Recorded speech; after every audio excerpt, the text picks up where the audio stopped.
সংবাদ সবাইকে স্বাগত জানাচ্ছি আমি ফিরোজ তোহা। শুরুতেই সংবাদ শিরোনাম জানিয়ে দেব এই মুহূর্তে হাতে পাওয়া সর্বশেষ গুরুত্বপূর্ণ বাংলা আপডেট সংবাদ। শুরুতেই থাকছে আওয়ামী লীগ এখন ভারতের দেবদাস হিসেবে নিজেদের প্রমাণ করেছে বলে অভিযোগ করেছেন বিএনপির স্থায়ী কমিটির সদস্য মির্জা আব্বাস। এবারে জানাবো নির্বাচন জায়েজ করতে প্রধানমন্ত্রী দেশ বিরোধী চুক্তি করেছেন বলে অভিযোগ করেছেন বিএনপির জ্যেষ্ঠ যুগ্ম মহাসচিব অ্যাডভোকেট রুহুল কবির রিজভী। জানাবো খালেদা জিয়ার শারীরিক অবস্থা নিয়ে গুজব ছড়াচ্ছে বিএনপি, অভিযোগ ওবায়দুল কাদেরের।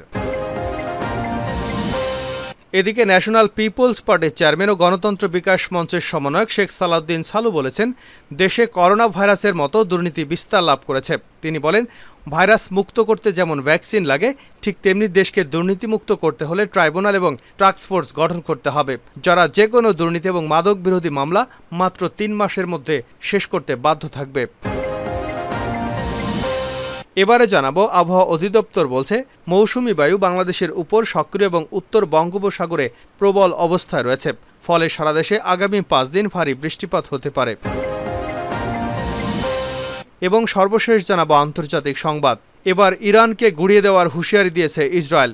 ইহুদিদের পররাষ্ট্রমন্ত্রী এমন হুমকি দিয়েছেন, এতে নতুন করে ইরান ইসরায়েল উত্তেজনা শুরুর আভাস মিলেছে। জানা গেছে, মধ্যপ্রাচ্যে নিজেদের চরম শত্রু ইরানকে পুরোপুরি গুড়িয়ে দেওয়ার হুমকি দিয়েছে ইসরায়েলের পররাষ্ট্রমন্ত্রী। এতক্ষণ শিরোনাম শুনছিলেন, এবার বিস্তারিত। প্রিয় দর্শক, আপনি যদি এই চ্যানেলে নতুন হয়ে থাকেন, ভিডিওটি দেখতে দেখতে চ্যানেলটি সাবস্ক্রাইব করে আমাদের সঙ্গে থাকুন। আর এই ভিডিও সম্পর্কে আপনি আপনার মূল্যবান মতামতটি কমেন্ট বক্সে জানিয়ে দিন। আর হ্যাঁ প্রিয় দর্শক, জানিয়ে দিন ভিডিওটি কোথা থেকে দেখছেন।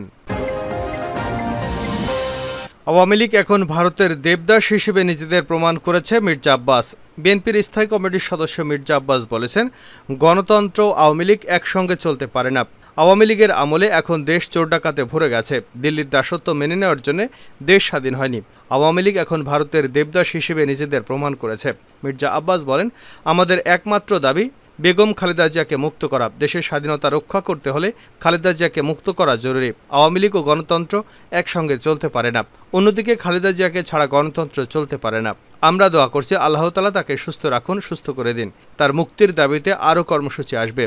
আওয়ামী লীগ সাধারণ সম্পাদক ওবায়দুল কাদেরের আওয়ামী লীগের ভারতের দেবদাস নয় এমন কথার জেরে মির্জা আব্বাস বলেন, অসম চুক্তির মাধ্যমে ভারতকে সবকিছু তুলে দিয়ে এখন অস্বীকার করছেন। আপনারা ভারতের দেবদাস, এটা প্রমাণ করে ফেলেছেন।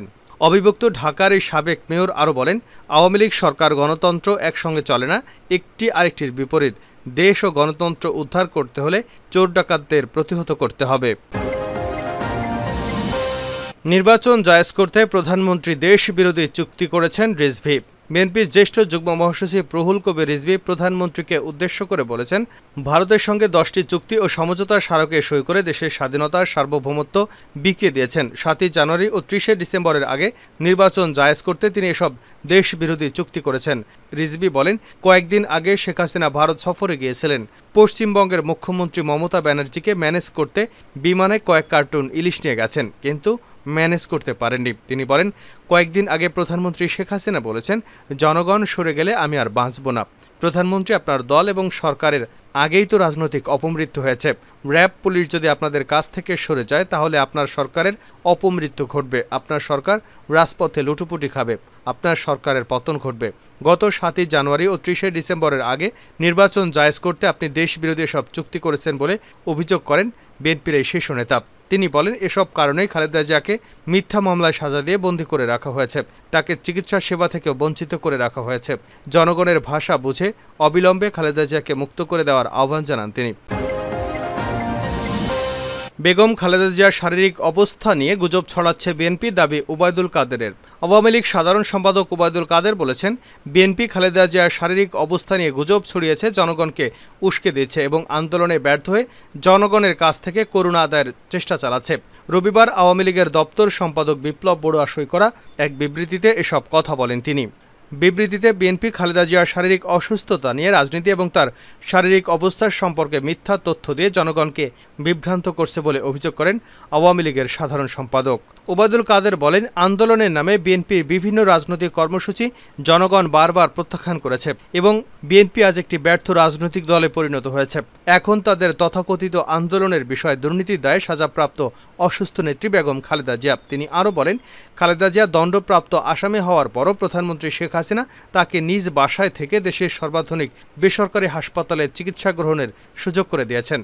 সেখানে দেশি বিদেশি বিশেষজ্ঞ চিকিৎসকদের তত্ত্বাবধানে তার উন্নত চিকিৎসার ব্যবস্থা করা হয়েছে। ফৌজদারি অপরাধে দণ্ডপ্রাপ্ত কোনো ব্যক্তি মুক্তভাবে এভাবে চিকিৎসা নেবার সুযোগ আগে ছিল না।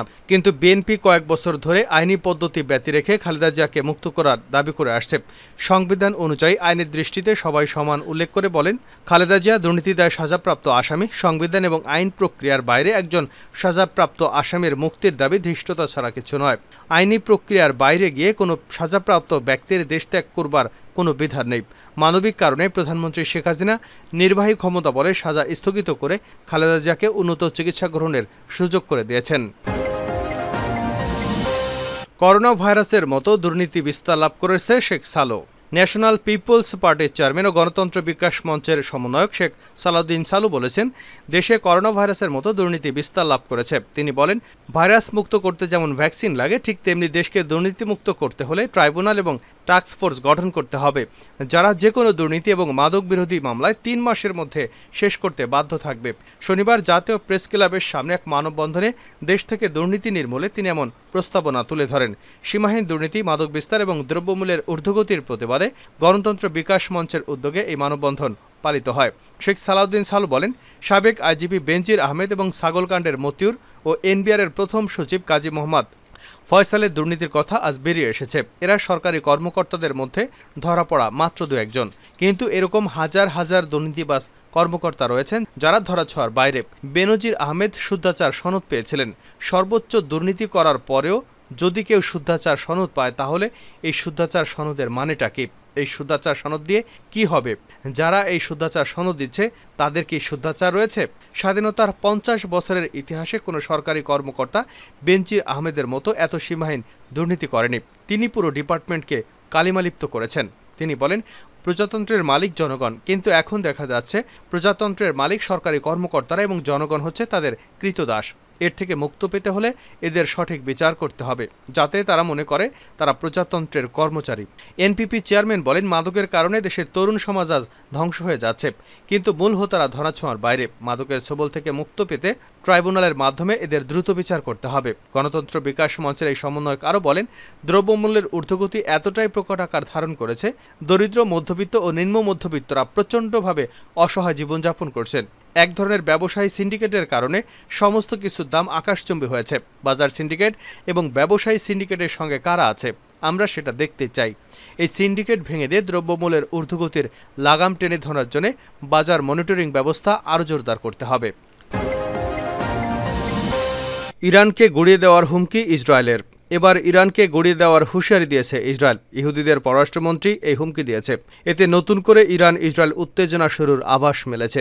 জানা গেছে, মধ্যপ্রাচ্যে নিজেদের চরম শত্রু ইরানকে পুরোপুরি গুঁড়িয়ে দেওয়ার হুমকি দিয়েছে ইসরায়েলের পররাষ্ট্রমন্ত্রী। সামাজিক যোগাযোগ মাধ্যম এক্সে দেওয়া এক পোস্টে কাজ লেখেন, যারা ধ্বংসের হুমকি দেয় তারা ধ্বংস হয়ে যাওয়াটা তাদের জন্য প্রযোজ্য।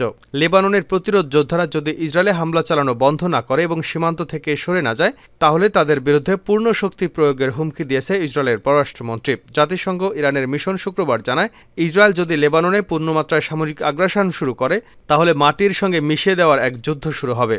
নিজেদের এক্স হ্যান্ডেল থেকে পোস্ট করা এক বার্তায় তারা আরও জানায়, যদি এমন পরিস্থিতি সৃষ্টি হয় তাহলে সব প্রতিরোধ ফ্রন্টে জড়িয়ে পড়ার মতো অপশন বিবেচনায় আছে।